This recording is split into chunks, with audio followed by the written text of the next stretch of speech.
한번 따라 하실까요? 중보기도에 나타난 네 가지 소원. 중보기도에 나타난 네 가지 소원. 자, 데살로니가라고 하는 지역에 있었던 교회를 향하여 지금 사도 바울이 편지를 쓰고 있는 내용 중에 저희들이 데살로니가전서 3장을 살펴보고 있습니다. 페르시아라고 하는 나라의 위대한 왕 알렉산드라고 하는 대왕이 이 그리스 북부 지역에 해당되는 이 마게도니아라고 하는 땅을 정복을 합니다. 정복을 하고 난 다음에 그 땅의 주도, 즉 수도에 해당되는 도시 하나를, 계획 도시를 건설하는데 그 도시가 무슨 도시냐면 빌립보라고 하는 도시예요. 자기 아버지 이름이 빌립이거든요. 그래서 아버지 이름을 따서 도시 하나를 탁 짓고 그리스 북부 지역을 전체 통치할 수도에 해당되는, 주도에 해당되는, 마게도니아 주의 주도에 해당되는 빌립보라고 하는 성을 지어요. 그리고 난 다음에 그 옆에 있는, 빌립보 옆에 있는 작은 또 다른 성 하나가 있었는데 그 성을 점령하면서 자기 아내 이름이 뭐였느냐면 데살로니카예요. 이 아내의 이름을 따서 도시 하나를, 원래 온천이 나오고 뭐 이런 도시였는데 그 도시를 점령하면서 그 도시를 이름을 뭘로 바꿨느냐면 데살로니가라고 하는 이름을 바꾼 거예요.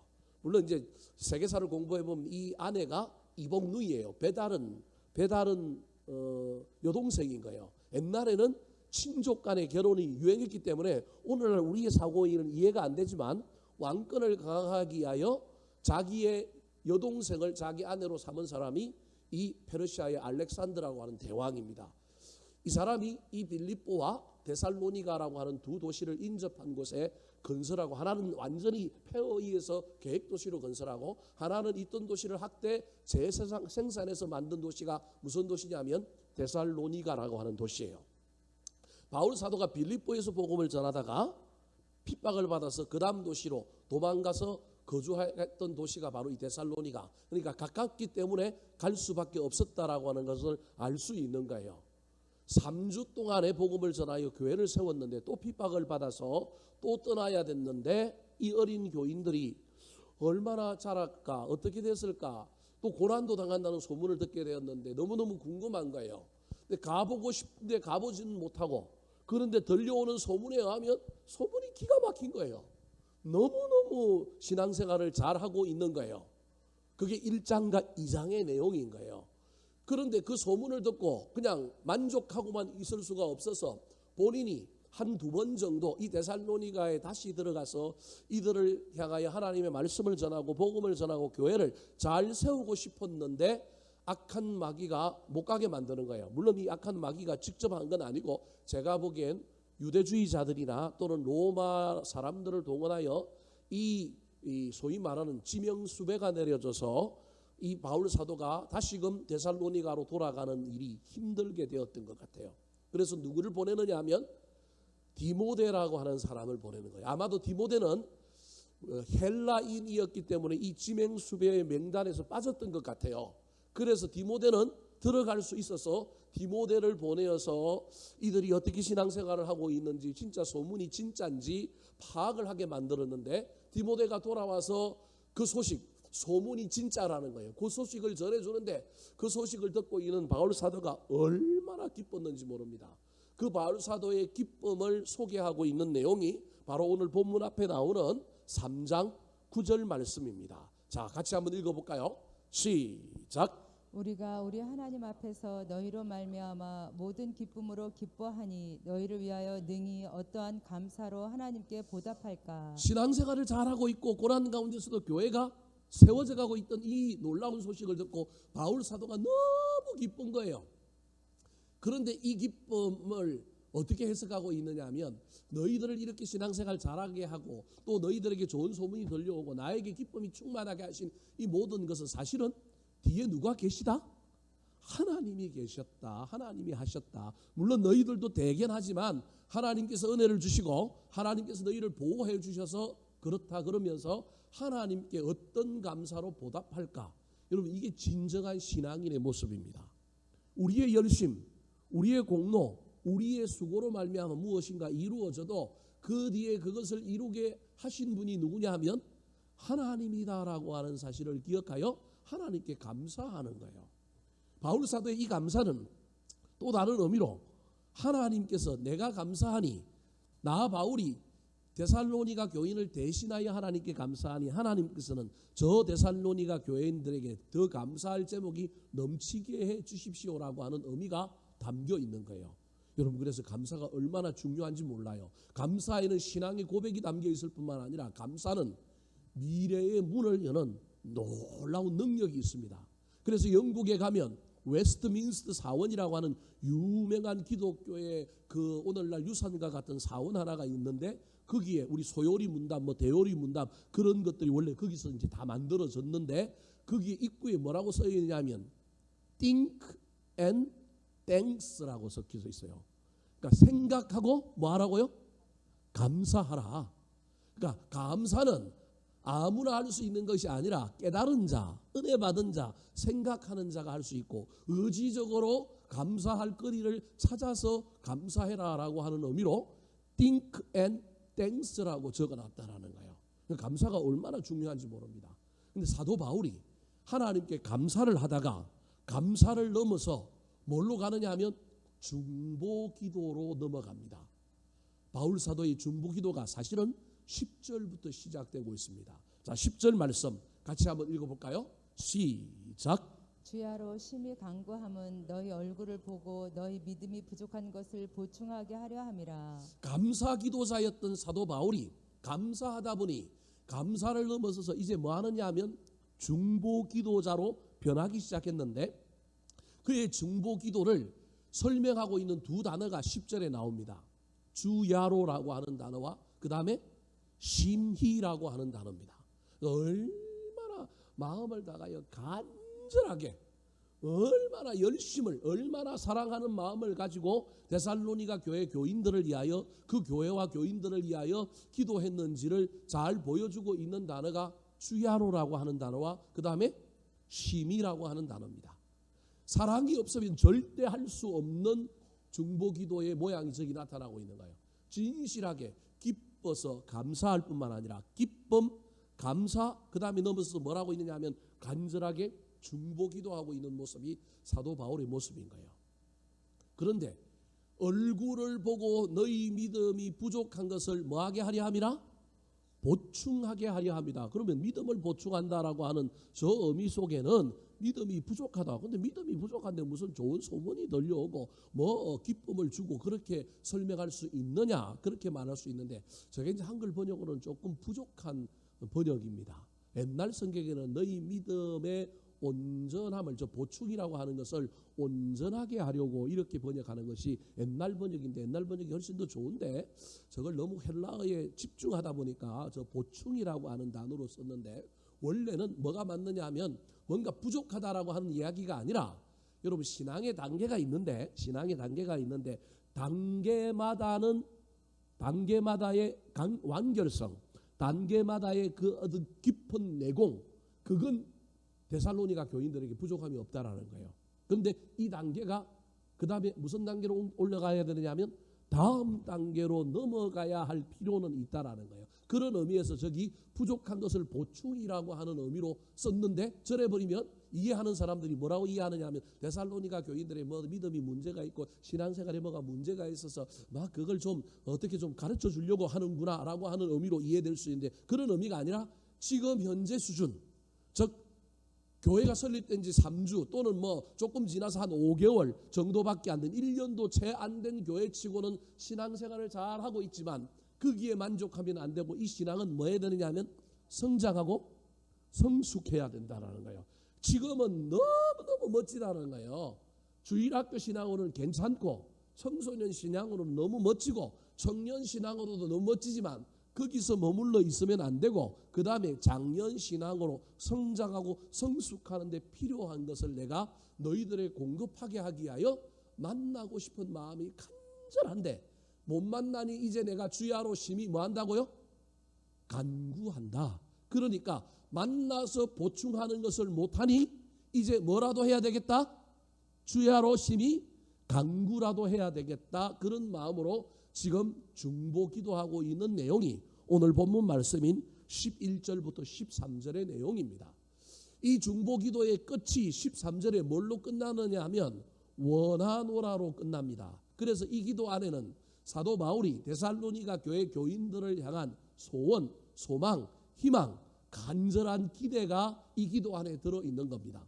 오늘 본문 말씀을 통하여 사도 바울이 데살로니가 교회를 향하여 어떤 간절한 소망, 어떤 기도 제목을 가지고 있었는지 살펴볼 때 혹시 그 기도가 오늘을 살아가는 저와 여러분을 향한 사도 바울의 기도는 아닌지, 또 다르게 얘기하면 개인이 아니라 데살로니가 교회에 기도했다고 한다면 우리 덕양중앙교회를 향한 기도 제목은 아닌지 염두에 두면서 어떤 기도 제목이 있었는지를 살펴보고 우리도 그 기도 제목에 해당되는 그 제목이 이루어질 뿐만 아니라 우리도 누군가를 향하여 물질의 문제, 건강의 문제 이런 것을 위하여도 기도해야 되지만 신앙의 성장과 성숙을 위하여 기도하는 중보자가 되기를 우리 구주 예수 그리스도의 이름으로 축원합니다.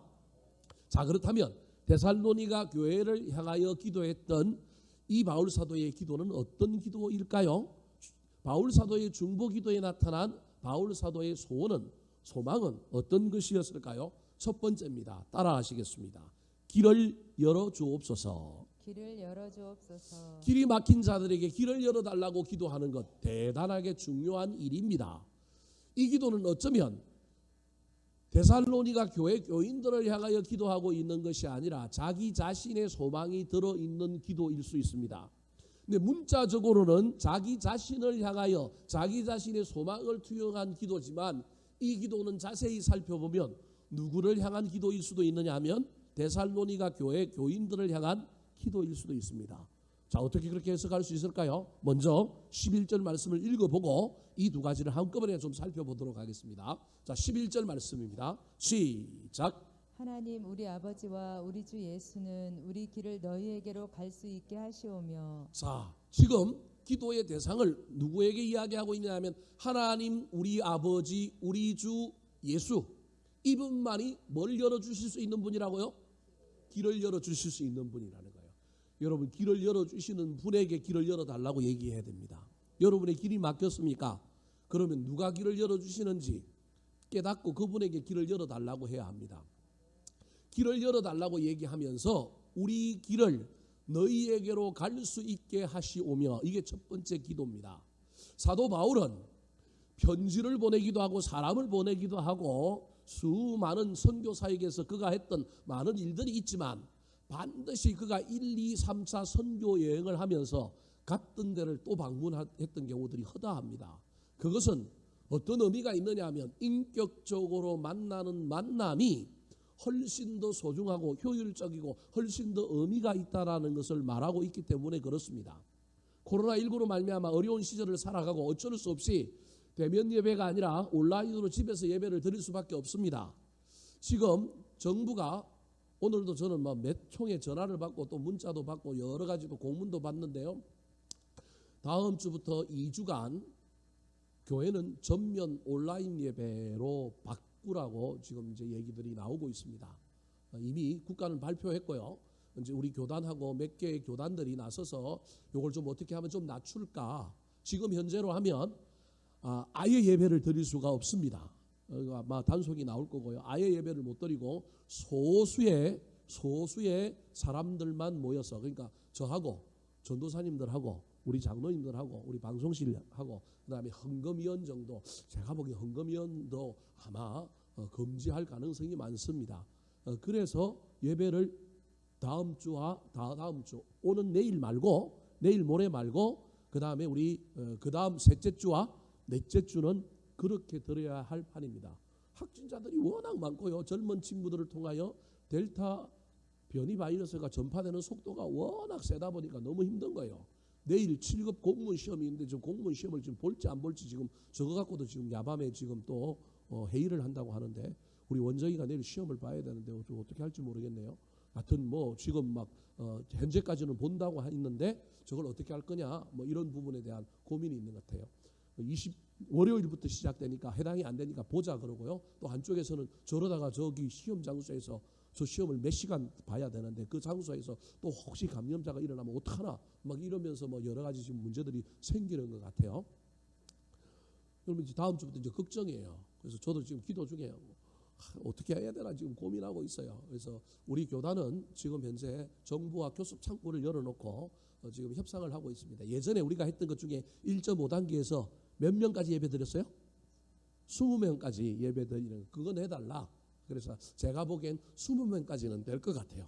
20명까지는 될 것 같으니까 제가 이번 주일은 상관없으니까 이번 주일까지는 예배드리고 이번 주일날 강구를 하겠지만 여러분 제 강구를 잘 들으시고 따라 주시면 될 것 같아요. 그래서 뭐 정부하고 싸울 필요도 없고요. 뭐 그렇다고 해서 우리가 예배의 소중한 가치를 놓칠 필요도 없습니다. 제가 보기엔 이런 어려운 시절이라도 여러분 다음 주는 절대 밥 먹으면 안 됩니다. 밥 먹지 말고 그냥 예배만 드리고 돌아가셔야 되고요. 2주 동안은 가능하면 조심하셔야 됩니다. 그래서 가능하면 접촉 많이 하지 마시고 마스크 절대 벗지 마시고 조심하시는 것이 좋을 것 같고요. 그러나 마스크 끼고 그냥 예배만 드리고 가는 상태에서는 제가 보기엔 들어올 때 우리가 소독만 잘하고 들어오면 절대 문제는 없는데 그게 일상적으로 평범하게 다 이루어질 수 있는 부분들이 아니기 때문에 그 절충선에서 이제 저도 결정을 하고 가야 됩니다. 그래서 리더십을 가진 사람은 늘 괴롭습니다. 왜냐하면 교회 안에는 이런 부분에 대하여 받아들이는 사람들의 다양한 스펙트럼이 있거든요. 뭐가 겁을 내냐.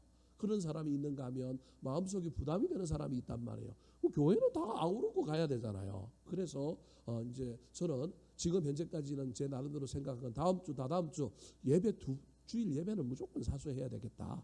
그러면서 교인들한테 너무 부담 줘하고 막 예배 안 오면 안 된다 이런 얘기는 할 필요는 없고 그런데 집에서 온라인으로 예배 드리되 올 수 있는 분들은 오시면 좋겠다. 예를 들 것 같으면 그래서 20명 정도 범위 내에서 우리가 예배 드리면 얼마나 좋을까. 또 저 위에도 좀 구분할 수 있으니까 그렇게 하면 되겠다. 그런 생각이 들어요.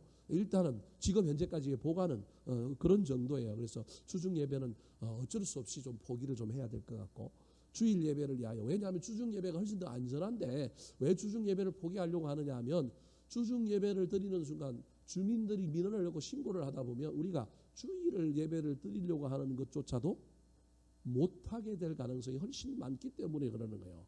그러니까 주중 예배가 훨씬 더 안전함에도 불구하고 그것을 포기하는 이유는 주일을 그래도 20명 내에서라도 예배를 좀 드려보려고 하는 이유가 여기에 있습니다.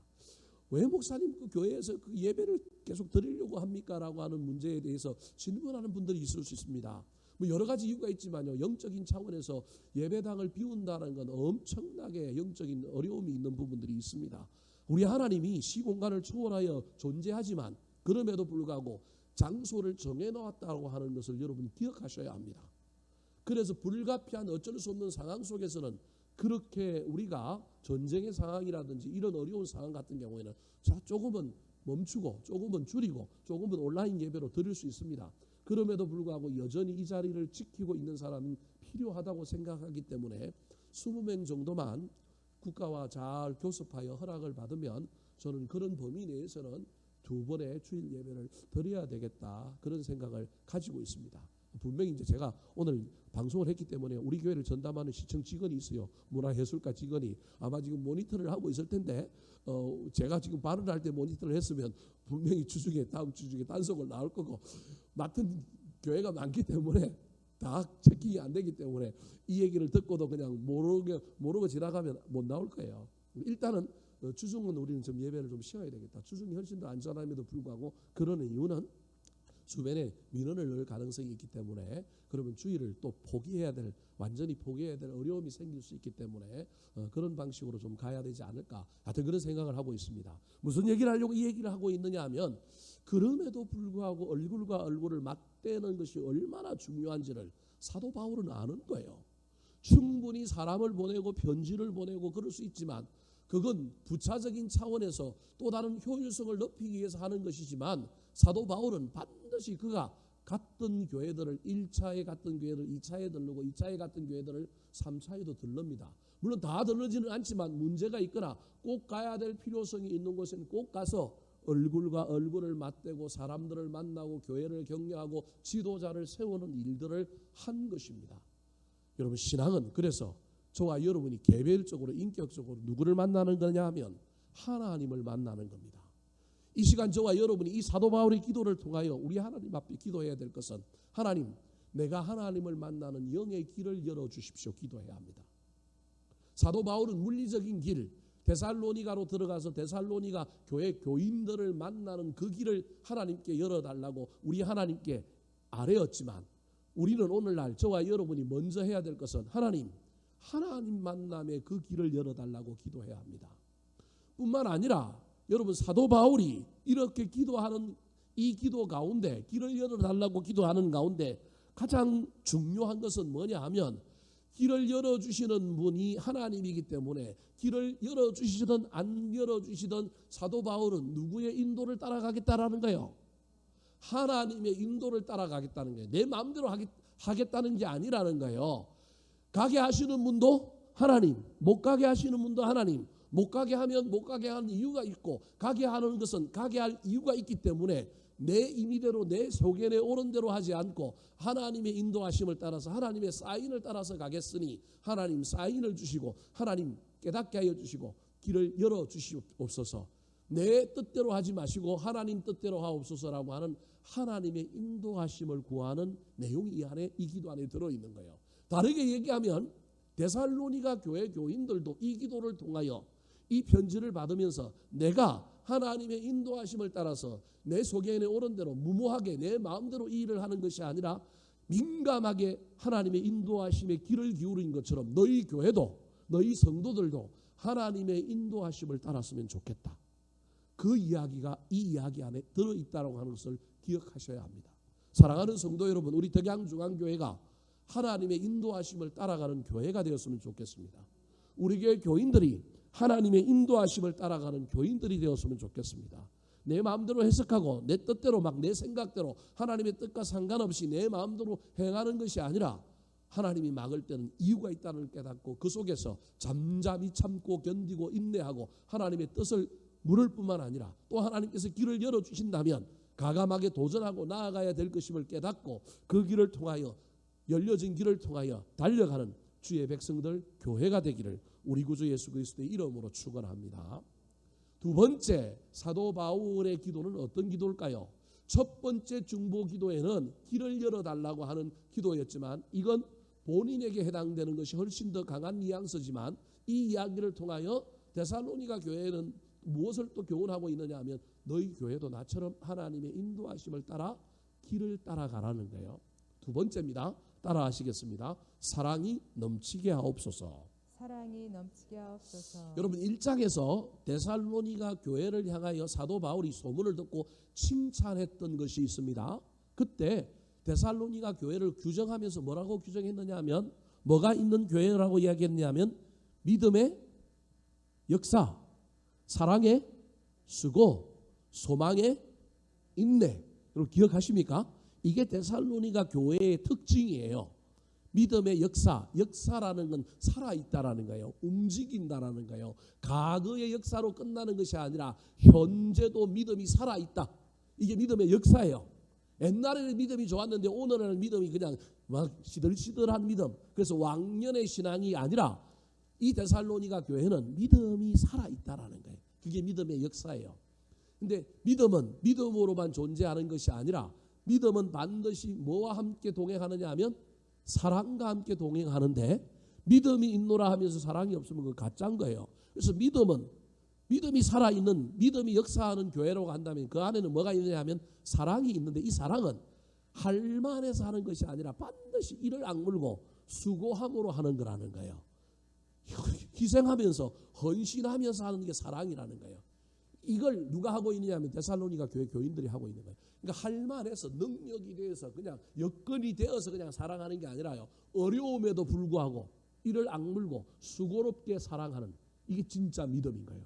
그래서 믿음의 역사도 있을 뿐만 아니라 뭐도 있어요? 사랑의 수고도 있는 거예요. 이 사랑이 이를 악물고 하는 사랑이란 말이에요. 그럼 이걸 할 수 있는 이유가 뭐냐 하면 주님이 곧 오실 것이다라고 하는 임박한 종말론에 근거하여 주님의 오심을 기다리는 뭐가 있는 거예요? 소망이 있는 거예요. 그 소망 때문에 조금 부족하고 손해도 보고 좀 억울하고 막 돈도 좀 써야 되고 막 이럼에도 불구하고 참을 수 있는 거예요. 그래서 불편한 것도 참고요, 손해보는 것도 참고요, 고난도 참는 소망에 뭐가 있는 거예요? 인내가 있는 거예요. 다르게 얘기하면 소망 때문에 뭐 하는 거냐 하면 인내하는 거예요.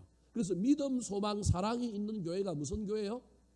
데살로니가 교회예요. 사실은 믿음, 소망, 사랑 교회는 고린도전서 13장에 나오고 고린도 교회를 향하여 사도 바울이 이야기했지만 고린도 교회는 이 세 개가 없어 제가 보기엔.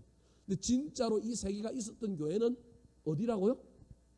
데살로니가 교회라는 거예요. 믿음이 살아있고 믿음과 함께 사랑이 역사하는데 그냥 물질이 넘치고 편안하고 그냥 자유로워서 사랑한 게 아니라 어려운 가운데서도 이를 악물고 수고롭게 살아가는 교회. 그런데 그 모든 것을 할 수 있었던 이유는 그들 속에 뭐가 가득했느냐 하면 소망이 가득했기 때문에 억울하고 힘들고 고난당하고 환난당함에도 불구하고 뭐 할 수 있느냐 하면 참을 수 있었다는 거예요. 제가 지금 왜 이 얘기를 하냐면 지금부터 이제 세계가 그 내용이라는 거예요. 이 내용의 반복이 또다시 일어나고 있는 겁니다. 사랑이 넘치게 해달라고 사도 바울이 지금 두 번째 소망을 담아서 기도하는 거예요. 길을 열어주십시오. 자기를 향한 소망이기도 하지만 이 길을 열어달라는 기도 속에서 나는 하나님의 인도함을 따라서 하나님께서 열어주시면 그 길을 가겠다. 데살로니가 교회 교인들아 너희들도 하나님의 인도함을 따라 살기를 원한다. 이게 첫 번째 소망이라고 한다면 두 번째 너희 안에 내가 가지 않아도 내가 너희들을 인격적으로 만나지 않아도 너희 안에 뭐가 넘치기를 원하느냐 하면 사랑이 넘치기를 원한다. 왜? 사랑이 넘쳐야만이 환난을 이길 수 있기 때문에 환난을 이기는 건 사랑이 있어야 되는 거예요. 가족이 고난을 당하고 가족이 어려움을 당할 때 자기들끼리 서로 싸우면 못 이기는 거예요. 그런데 서로 사랑으로 서로 보듬어주고 서로 사랑하면 하나가 되어서 그 가족에게 닥친 어려움을 이길 수 있는 겁니다. 12절 말씀 같이 한번 읽어볼까요? 12절 시작. 또 주께서 우리가 너희를 사랑함과 같이 너희도 피차간과 모든 사람에 대한 사랑이 더욱 많아 넘치게 하사. 사랑이 더욱 많아 넘치게 해주기를 원한다고 하나님께 기도하고 있는 거예요. 그런데 여러분 사랑이 더욱 많아 넘치는 것을 이야기하면서 세 종류의 사랑을 저 앞에 사도 바울이 이야기하고 있는 거예요. 첫 번째 사랑이 주께서 우리가 너희를 사랑함과 같이라고 하는 이야기 속에 첫 번째 주께서라고 하는 단어입니다. 우리는 사랑의 반사체입니다. 우리는 사랑이 없어요. 죄송한 이야기지만 우리는 사랑이 없다니까요. 사랑이 있으면 우리는 얼마든지 사랑할 수 있죠. 뭐 남편이 금방 믿기도 하고요. 자식이 뭐 왼수 같기도 하고요. 그 얼마나 우리 마음속에 뭐 마음이 왔다 갔다 하는데요. 어제 사랑했다가 오늘 미워하고요. 누군가가 나한테 뭘 부어줘야 되냐면 사랑을 부어줘야 되는 거예요. 그래서 아내가 내 마음을 알아주면 나도 막 기뻐서 사랑하는데 아내가만 내 마음을 몰라주면 나도 막 성질이 나고 막 그러는 거예요. 이게 제 마음이에요. 저도 오늘도 막 마음이 막 12번도 왔다 갔다 하는데 오늘 금요기도에 설교해야 되는데 이러면 안 되는데 얼마나 이 마음이 막 힘들어요. 왔다 갔다 하니까.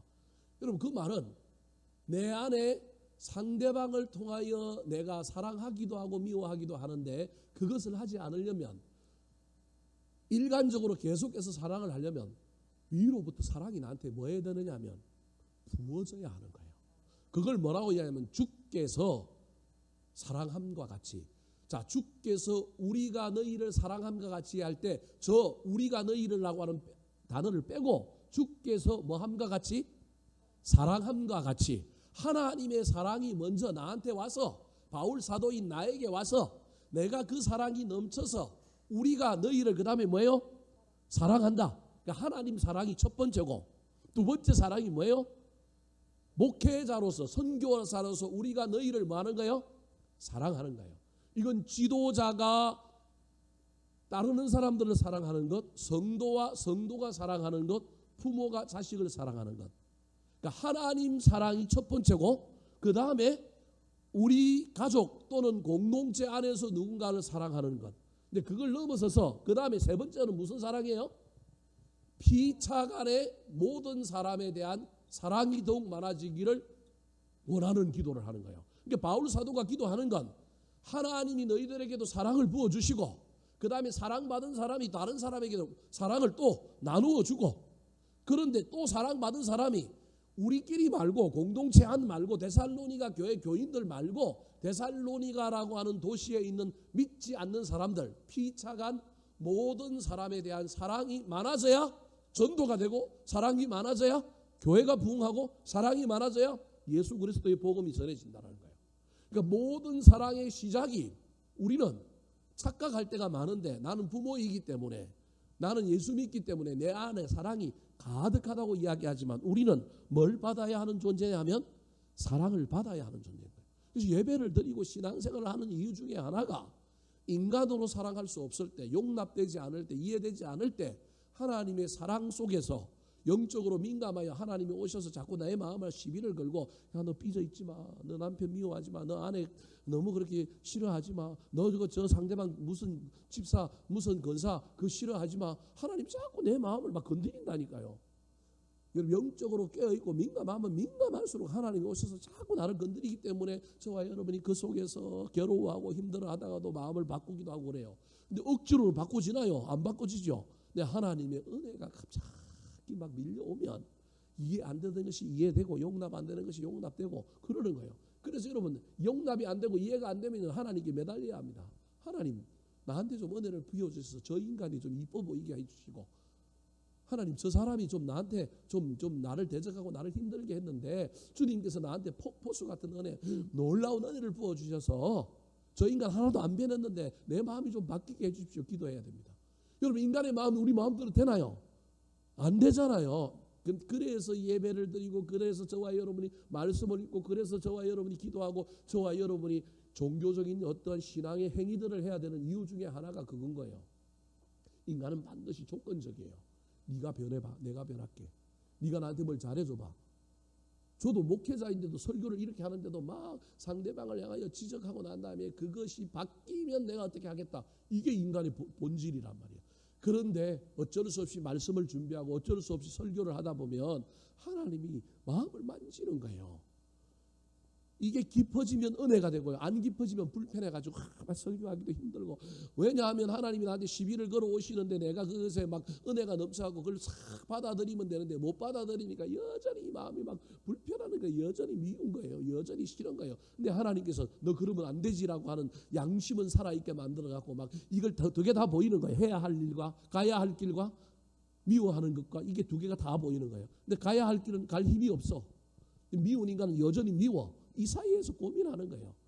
하나님을 안 만났으면 이 괴로움은 없지요. 그냥 저 인간 미워하고 저 인간 고쳐질 때까지 그냥 나는 계속 미워하면 되는데 이게 우리가 가지고 있는 영적인 민감성이라니까요. 하나님께서 우리에게 이걸 주셨다니까요. 그래서 하나님께 가까이 나오고 찬양하고 기도하고 우리 주님의 말씀을 듣는 가운데 저와 여러분이 나를 압도하는 나를 항복시키고 나를 무릎 꿇게 하는 하나님의 은혜가 들어오면 되는 거예요. 그래서 지금 데살로니가 교회 교인들을 향하여 하나님께 얘기하는 거예요. 하나님, 저 사람들이 피차간에 사랑하고 자기들끼리 사랑하려면 하나님께서 뭘 부어주셔야 된다고요? 사랑을 부어주셔야 됩니다. 그래서 사랑이 더욱 많이 뭐하게 하사? 넘치게 하사. 넘쳐야 뭘 흘러보내죠. 넘치게 해주셔야 합니다. 하나님 고난당하는 저 데살로니가 교회 교인들 이제 1년밖에 안 된 저 교인들 이 고난 속에서 서로 싸우기도 쉽고요. 이 고난 속에서 저 교회 바깥에 있는 안 믿는 사람에게 사랑도 전하기 힘든 이 판에 하나님께서 은혜를 부어주셔서 하나님의 사랑이 넘치게 해주셔야만이 이 모든 일을 할 수 있습니다. 지금 그 기도하고 있는 거예요. 그러니까 이건 중보 기도니까 어떤 데살로니가 교회 교인들을 바꾸어 달라는 얘기가 아니라 오로지 누구한테 부탁하는 거예요? 하나님께 부탁하는 거예요. 절대 주권 모든 것에 그 근원이 지금 누구에게 있느냐 하면 하나님께 있는 거예요. 그래서 중보 기도는요. 저와 여러분이 하나님의 하늘 창고를 여는 거예요. 하나님의 마음을 바꾸는 거예요. 그러니까 하나님이 해달라는 거예요. 하나님께서 저 데살로니가 교회 가운데 은혜를 막 사랑을 막 부어 달라는 거예요. 여러분 이 고백은 누구의 고백이기도 하느냐 하면 바울 사도가 디모데에게 목회자로서 자기가 걸어갔던 길을 이 디모데에게 건면하면서 너 목회해보면 알 텐데 속도 썩고 사람도 배신도 당하고 많은 어려움을 겪을 거야. 근데 그때 네가 목회자로 든든히 설 수 있는 건 사도 바울의 이게 경험이에요. 하나님의 은혜가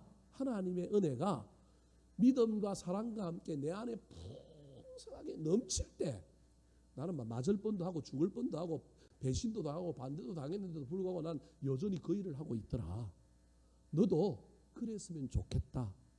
디모데전서 1장 14절에 그 권면을 하고 있습니다. 한번 읽어볼까요? 시작. 우리 주의 은혜가 그리스도 예수 안에 있는 믿음과 사랑과 함께 넘치도록 풍성하였도다. 여러분, 우리 사랑은 자꾸 어떤 행동으로 이해하는데요, 행동은 사랑의 결과일 뿐이에요. 사랑하기 때문에 행동한 거예요. 근데 우리는 행동만 보이니까 행동을 가지고 사랑했느냐 안 했느냐를 판단하는데요, 여러분, 믿음과 사랑은 함께 가는 거예요. 그러니까 믿는 사람은 하나님을 믿고 하나님을 신뢰하기 때문에 그 신뢰하는 자기 백성을 향하여 하나님께서 먼저 그에게 은혜와 사랑으로 넘치도록 풍성하게 채워줌으로 말미암아 그의 믿음은 반드시 뭘로 나타나느냐 하면 사랑의 어떤 행위로 나타나는 거예요. 디모데에게 자기 경험을 통하여 바울 사도가 우리 주의 은혜가 그리스도 예수 안에 있는 믿음과 사랑과 함께 넘치도록 뭐하였도다? 풍성하였도다. 내 안에 지금 믿음도 있고 사랑도 있는데 은혜가 부어지니까 그 믿음이 더 튼튼해지고 사랑이 나타나서 열매를 맺었다. 내가 목회하면서 이런 일 때문에 어려운 많은 일을 겪었지만 내가 그래서 여전히 믿음과 사랑으로 목회할 수 있었다. 너도 앞으로 목회할 때 너 연소하다고 사람들이 깔볼 거다. 너 은사가 없다고 막 얘기할 거다. 너 그때 막 꼭지 돌지 말고 야마 돌지 말고 뚜껑 열리지 말고 너 안에 하나님의 사랑이 풍성하게 부어져서 너 믿음 흔들리지 말고 네가 그 사랑의 풍성함을 넘쳐서 여전히 사랑하며 나아가라, 그렇게 말하고 있는 것입니다. 사랑하는 성도 여러분, 우리 덕양중앙교회가 사랑이 넘치는 교회가 되었으면 좋겠습니다. 어제 이동주 집사님이 갑자기 호흡이 좀 불편하고 많은 어려움 속에 힘들었던 모양이에요. 저녁에 제가 교회 설교 준비하러 나오려고 준비하고 있는데 정명희 권사님이 전화가 왔어요. 아마 김영숙 집사님이 힘들고 어렵다 보니까 가까이 있는 목자인 정명희 권사님을 부른 것 같아요. 정명희 권사님 어제 주사 맞아가지고 백신 맞아갖고 막 해롱해롱 하는데도 부르니까 어떻게 해야 돼요? 가야 되는 거예요. 여러분, 이게 사랑이에요. 가서 보니까 호흡도 가쁘고 그러니까 두려움이 찾아오니까 이게 혹시 임종할 수도 있겠다라고 하는 생각이 드니까 이 이동주 집사님이 아들도 부르라 그러고 손주 손녀도 다 부르라 그러고 마지막 얼굴 보자 그러고 막 그런 거예요. 그러니까 김영수 집사님 마음이 막 덜컹 겁이 난 거예요. 그래서 이제 저한테 전화를 해야 되는데 본인이 직접 못하고 막 고민하고 있으니까 정명희 권사님이 그럼 목사님 한번 전화해보고 오라고 그러자. 그래서 제가 불이 났게 갔어요. 우리는 다 가보면 알거든요. 이분이 지금 임종할 건지 아니면 얼마 남았는지. 제가 반의사입니다. 딱 보니까요, 이번 고비는 넘길 것 같아요. 두려움이 너무 많은 거예요. 두려움이 너무 많아서 제가 딱 선포했습니다. 아직 아니니까 걱정하지 마라. 내가 보기엔 이번 고비 잘 넘기면 조금 더 연장될 것 같으니까 이때 집사님이 기도하고 우리도 오늘 중보 기도할 테니까 힘을 내어서 아직은 내가 아닌 것 같으니까 그 말 한마디에 얼굴이 갑자기 바뀐 거예요. 그러니까 누군가가 너 지금 인생의 마지막 때라 이렇게 얘기해버리면 그냥 덜크덩 마음이 막 넘어갈 텐데 목사님이 와가지고 뭐 제가 그렇다고 해서 뭐 의사는 아니지만 그래도 많은 임종 직전에 있는 사람들을 봤잖아요. 제가 부목사 할 때마다 몇백 명을 봤으니까 딱 보면 이건 알거든요. 그러니까 아니라고 하는 확신이 저한테 드니까 목사가 거짓말할 수도 없잖아요. 제 확신이 들고 기도하는 가운데 제가 선포를 딱 했죠. 지금은 아니니까 걱정하지 말고 염려하지 말고 두려움 모아내고 음식 잘 잡수시고 그리고 난 다음에 기도 딱 해주고 나니까 얼굴 색깔이 갑자기 바뀌는 거예요. 환해지는 거예요. 그래서 오늘도 또 우리 권사님들 몇 분이 갔다 오신 이야기를 듣고 보니까 전화도 또 해보고 또 연락도 받아보니까 안 그래도 좀 많이 좋아진 거예요. 자꾸 왔다 갔다 하겠지만 힘들고 어려울 때마다 이 말기암 환자들이 가지고 있는 두려움, 그래서 꿈을 꾸다가도 선망 현상이 나타나고 누군가가 자기를 데리고 온다 그러고 뭔가 보인다 그러고 막 이럴 때마다 막 마음에 두려움이 오면 얼마나 어렵겠어요. 약도 지금 쓸 수 없죠. 오로지 뭐 진통제 하나만 의지하고 살아가고 있는데, 그죠? 근데 병원에는 가고 싶지 않은 거예요. 가면 그냥 막 주사도 뽑고 막 뭘 하는데 자꾸 그 일을 하는 순간 죽어가고 있다는 느낌을 받으니까 안 가고 싶은 거예요. 안 가고 싶은 거예요. 뭐 그래도 급하면 사실은 가야 되는 건데, 저는 이제 그런 얘기도 나중에 좀 해줄 건데, 급하면 가야 되는데 일단은 안 가고 싶은 거예요. 그 가면 이제 죽어서 나올 것 같은 느낌이 드니까 얼마나 이 마음이 부담이 되겠어요. 근데 제가 딱 보니까 딱 신방 가서 보니까 이게 아닌 거예요. 그래서 막 희망찬 기도, 소망을 가지게 하는 기도 얼마나 열심히 했는지 모릅니다. 근데 여러분, 그 기도를 할 때 제 마음에 하나님이 부어주시는 사랑, 하나님이 주시는 확신, 그 영혼에 대한 애달픔이 있으니까요. 기도를 하는데도 제 마음속에 확신과 함께 그 마음에 대한 그 애절함이 나오면서 기도를 하니까요. 그 영혼이 살아나는 거예요. 사랑하는 성도 여러분, 우리 교회 안에 그래도 제가 보기엔 사랑이 얼마나 많은지, 누가 아프다 그러면, 누가 힘들다 그러면 찾아가고 만나고 살피고 기도해주고, 여러분, 그래서 참 저는 작은 교회가 참 능력이 있다 그렇게 생각합니다. 큰 교회가 크기 때문에 많이 기도하는 것 같지만, 제가 장례식 할 때도 늘 이야기하잖아요. 교회 활동을 열심히 하는 사람은 장례식장에도 많이 오지만 정말로 교회 활동을 그렇게 많이 하지 않는 사람은 작은 교회에서 신앙생활 하는 것보다 장례식 가보면 딱 알게 되어 있습니다. 얼마나 차이가 많이 나는지. 사랑이 많은 교회가 우리 덕양중앙교회가 되었으면 좋겠습니다. 그래서 그 사랑 때문에, 하나님께로부터 받은 사랑이 많아서 그 사랑 때문에 다른 사람을, 교회 안에 있는 사람을 사랑하고, 그 사랑 때문에 교회 밖에 있는 사람을 사랑함으로 말미암아 교회가 더 견고하게 세워지고, 또 교회 안으로 들어온 사람이 많아지는 놀라운 역사가 일어나게 되기를 우리 구주 예수 그리스도의 이름으로 축원합니다. 세 번째, 사도 바울이 데살로니가 교회를 향하여 중보 기도하면서 가졌던 소원은 무엇일까요? 길을 열어달라는 거예요. 만날 수 있는 인격적인 만남의 길을 열어달라. 뿐만 아니라 데살로니가 교회 교인들의 길을 열어달라. 인도하심을 따라가는 교회가 되게 해달라. 이게 첫 번째 기도였다고 한다면, 두 번째로는 그 교회 안에 뭐가 넘치게 해달라고요? 사랑이 넘치게 해달라고. 하나님이 사랑을 부어주셔야만이 사랑이 넘친다는 거예요. 세 번째입니다. 따라 하시겠습니다. 마음을 굳건하게 하옵소서. 마음을 굳건하게 하옵소서. 저기 마음이라고 하는 단어를 무슨 단어로 바꾸면 되느냐 하면 믿음이라고 하는 단어로 바꾸면 됩니다. 아까 사랑이 나왔잖아요. 이번에는 뭐가 나오는 거예요? 믿음이 나오는 거예요.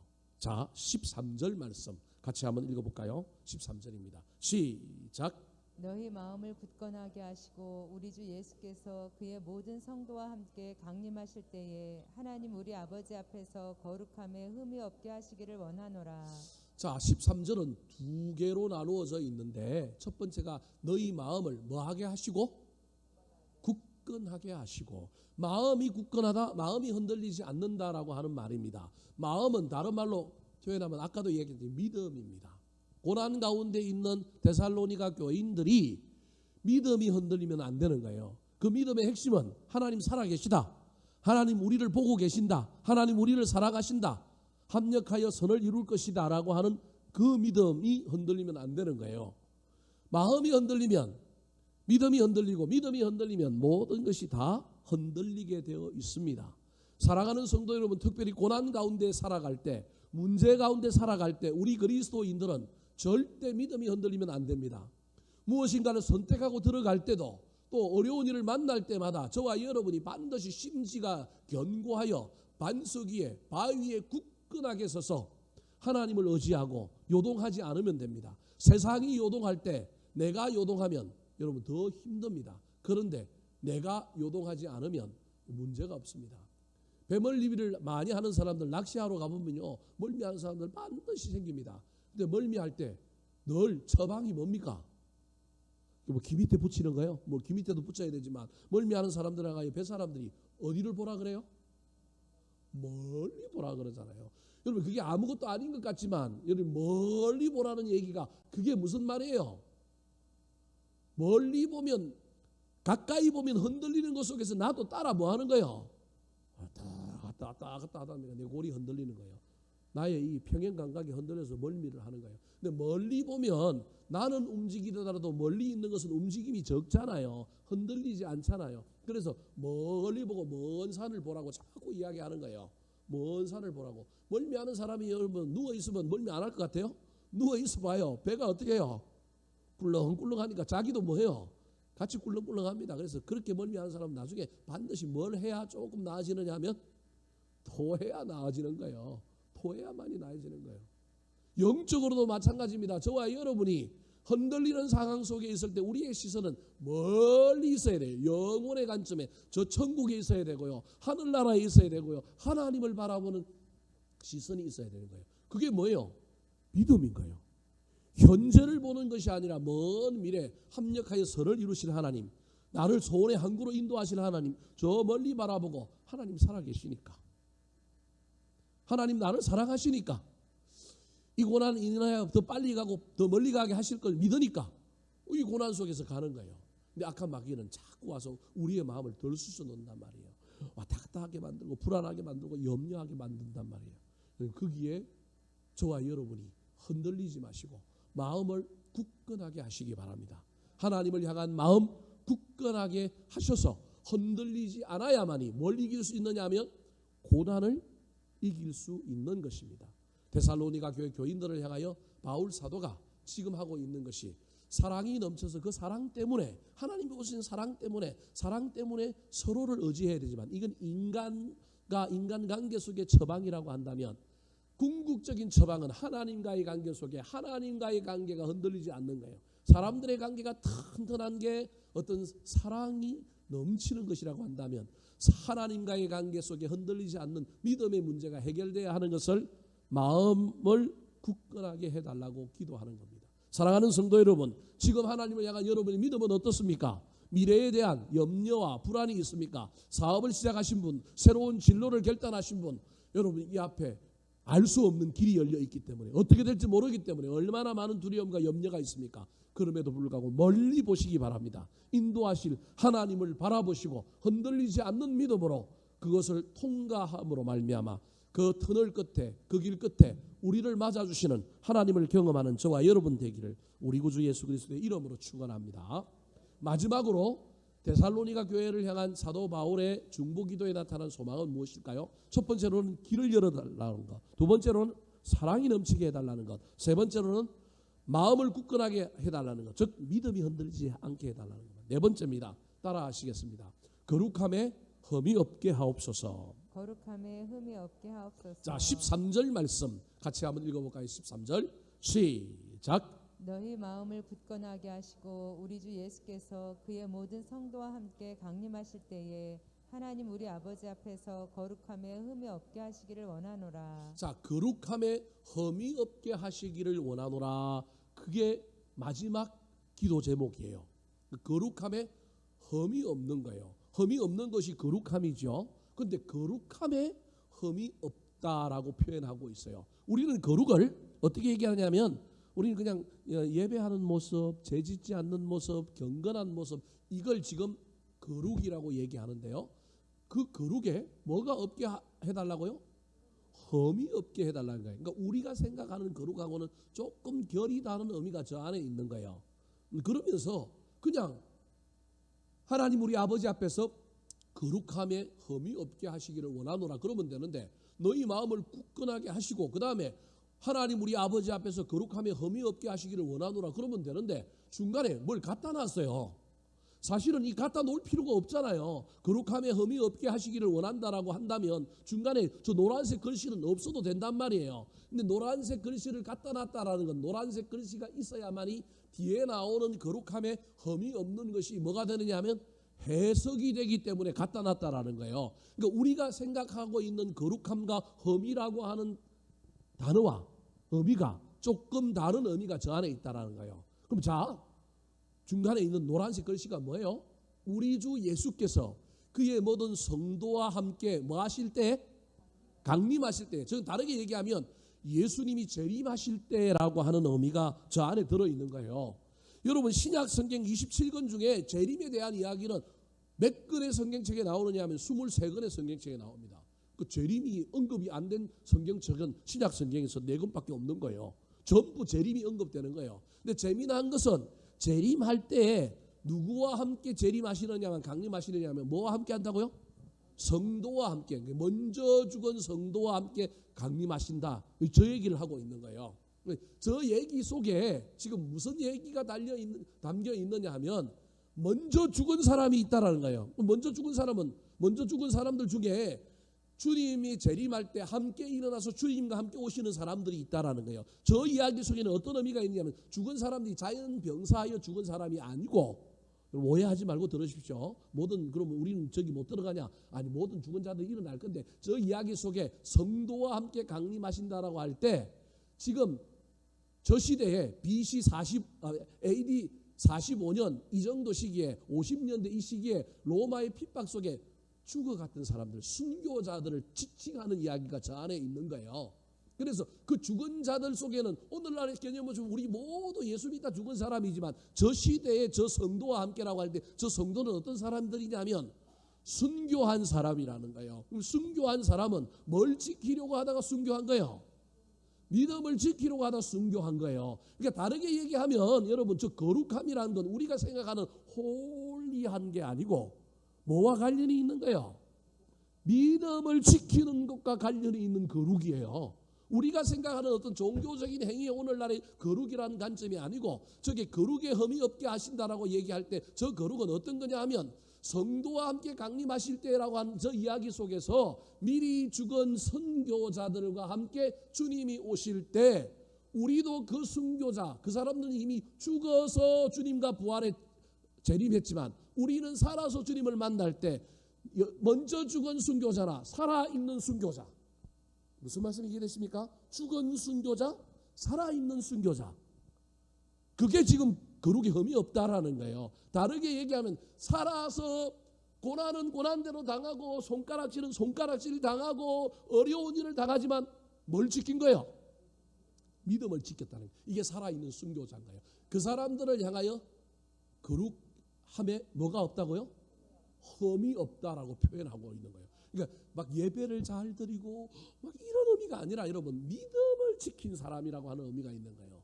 저걸 칼빈이라고 하는 위대한 믿음의 선조적이야. 여러분 주석이 어떻게 써놨냐면 전쟁통에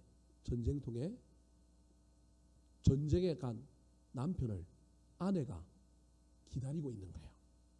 기다리는 이 아내를 향하여 수많은 동네 청년들이 동네 아저씨들이 막 가보니까 죽었다고 그러면서 지금도 소식이 없는데 뭘 그렇게 혼자 수절하냐 그러고 나오고 살자 그러고 내가 뭘 먹을 걸 줄 테니까 우리 집에 오라 그러고 막 이러는 속에도 이 새색시는 군인간 자기 남편이 뭐하라 살아있다고 믿는 거예요. 다른 사람은 다 돌아왔는데 아직 안 돌아왔어. 안 돌아왔는데 정절을 지키고 순결한 신부가 되어서 내 남편이 돌아올 거라고 믿는 믿음으로 기다리는 거예요. 그래서 저기 사실은 어떤 의미가 있느냐 하면 소망이라고 하는 단어가 들어있는 거예요. 그래서 성도와 함께 강림하실 때에 하나님 우리 아버지 앞에 거룩함이 흠이 없게 하시기를 원하노라고 할 때 저 의미 속에는 뭐가 있느냐 하면 믿음을 지키는데 그 믿음을 지키는 원동력이 어디 있느냐 하면 주님 오신다. 남편 오신다. 그 소망을 붙들고 그 소망 때문에 온갖 유혹, 온갖 고난, 온갖 피해가 그에게 몰려왔지만 정절을 지키고 순결한 신부가 되어서 믿음을 지켰다. 그것이 거룩함에 뭐가 없다고요? 흠이 없다. 이렇게 해석한다는 거예요. 우리가 그냥 예배 잘 드리고 기도 열심히 하고 그냥 이런 홀리함이 아니라 저 속에는 뭐냐 하면 소망의 인내를 가지고 온갖 시련을 다 당하고 온갖 손해를 다 보고 온갖 억울함을 다 당하고 온갖 비난을 다 당함에도 불구하고 주님 오신다. 하나님이 이루어 주신다. 그 소망 가지고 뭐하고 있냐 하면 기다리는 자. 그 기다리는 자를 그 기다림 속에 있는 그 믿음의 행위를 거룩함에 흠이 없다 그렇게 얘기하는 거예요. 그러니까 도덕적으로 경건하고 신앙적으로 막 신실한 걸 지금 거룩하다고 얘기하는 것이 아니라 믿음의 확신을 가지고 기도가 응답된다. 하나님이 내 비전을 이루어 주실 것이다. 그 믿음 속에 그 소망 가지고 그 믿음을 붙들고 인내함으로 뭐하고 있는 자라고요? 기다리는 자. 기다리는 자. 그래서 믿음, 소망, 사랑이 오늘 바울 사도의 중보기도 가운데 다 들어있는 거예요. 이 믿음과 소망, 사랑을 가지고 길을 열어주시는 하나님의 인도함을 따라가는 교회가 데살로니가 교회가 되기를 원하는 사도 바울의 소망이 있는 겁니다.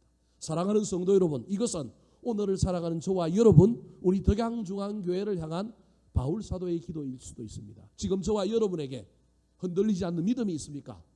하나님이 부어주시는 사랑이 넘치십니까? 어떤 고난과 환난 속에서도 여러분, 저와 여러분은 기다림의 소망이 있습니까? 그 기다림의 소망 때문에 믿음도 지키고 있습니까? 그런 자에게, 그런 사람에게, 그런 교회에게 하나님께서 뭘 열어주실 거라고요? 길을 열어주실 것입니다.